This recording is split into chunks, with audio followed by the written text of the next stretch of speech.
Hello everyone, welcome to SJ Studio where voices resonate. I am Mutaqi from class 10th Brunia and with me is Mutoyibah of class 6th Petunia, here to talk about the game of feeling, mindset and behavior which forms a very integral part of everyone's personalities in today's world. That is self-confidence. Let's start with this simple question, Mutoyibah. What does self-confidence actually mean to you? Well, Mutaqi, for me, self-confidence isn't always about being perfect or sure of yourself. It's about trusting yourself, even if you feel nervous or unsure. Like you still try, even if your hands shake. You still speak, even if your voice stutters. You still make it happen. I really like that thought, Mutoyibah. I think people often think confidence means being bold or loud, but sometimes it's just quietly believing in yourself and moving forward. Exactly. And the problem is we lose that belief so easily. One bad comment, one thought, or even comparisons. And we start doubting everything and questioning everything. That's so real, especially in schools. Do you think things like marks, competition, or expectation affect student confidence? Oh yeah, definitely. Sometimes we start measuring our worth through marks or achievements. And when we don't meet those expectations, we feel like we're not good enough. We feel like our efforts were for nothing. And trying, that just feels worthless. Precisely.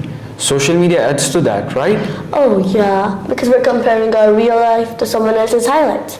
They purposely try to make it good.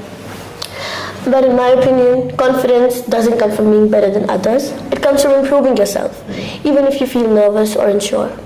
That's a strong point. Let me ask you something more personal, Mutoyibah. Have you ever had a moment where you completely lost your confidence? Oh yeah, I think everybody has one. For me, it might be when something didn't go the way I expected it to. Maybe a performance or speaking in front of people. I started overthinking, my hands started shaking. And suddenly, I could feel like I couldn't do it anymore. But I didn't stop there. I kept going, and this is where that got me up to. That's amazing.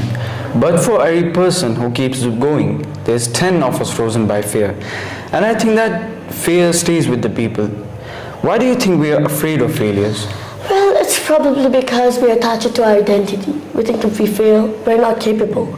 But actually, failure is a part of everyone's personalities. It's a part of everyone's life. We cannot understand the feeling of winning if we've never experienced failure before. That's true. Also, there's one thing interesting. Some people look confident but don't feel actually confident inside. What do you think about that?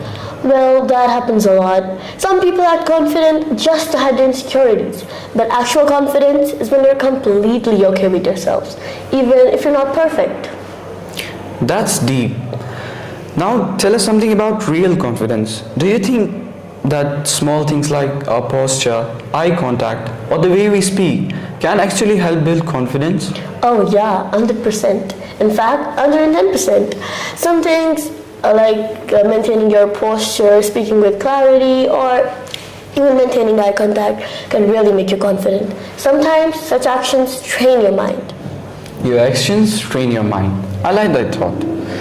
Now let's move on to the more practical part of our podcast. If someone in the audience is listening right now is struggling with lack of confidence, what are 3 simple things they can start from doing now? That's a really interesting question. First of all, stop comparing yourself to others. Your only competition is who you were yesterday. Just look at your own lane and move forward. Second up is focus on small improvements, not perfection. Perfection keeps you stuck. Time even stuck and perfection never starts. And lastly, just try, even if you're scared. Because messy actions beat perfection rating every time. And in my opinion, confidence grows with action. That line is really powerful. Confidence grows with action. Before we end this wonderful podcast, I want to ask you one last question, Mutoyibah. What would you say to someone who feels like they are nothing, not enough? I'd say you don't have to be perfect to be enough. You already are. You just need to start believing it. That's honestly the best message on which we can end this podcast. Self-confidence is about never being scared. It's about not letting that fear stop you. Thank you so much for being here. This is Mutaqi signing off.